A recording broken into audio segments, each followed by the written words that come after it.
genocide that we see today is being committed not just by the Israeli state and the Israeli army.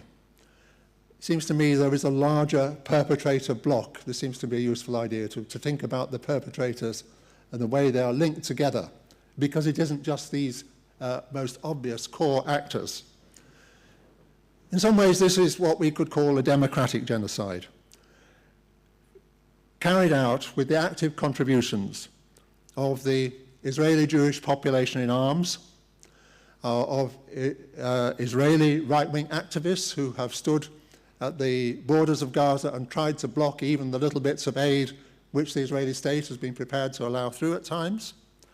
And it's a genocide which has been supported ideologically and practically by a very large segment of Israeli society, by the political opposition, by most of the media, and by the vast majority of public opinion. So in this sense, it is, I've called it a democratic genocide. Israel isn't by any means a perfect democracy, even for Jews, but nevertheless, I think you get what I mean there. The other thing about it is that it's an international genocide.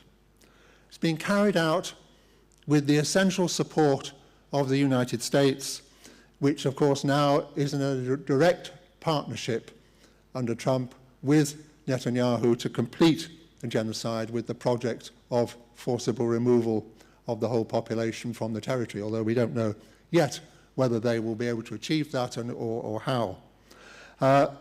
And this is an international genocide also in the sense that there has been the active support of most of the rest of the West. The state and civil society and media in most Western countries most of the time, including, of course, particularly in the United Kingdom.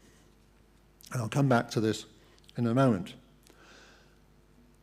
But I also want to talk about the consequences of Gaza. I gave the title for this talk of the genocide which changed the world.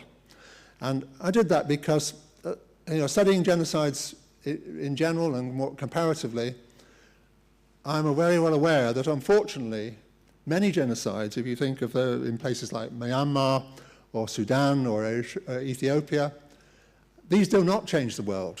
They change for the worse the lives of hundreds of thousands or millions of people, but they don't change the world, they don't change the international politics.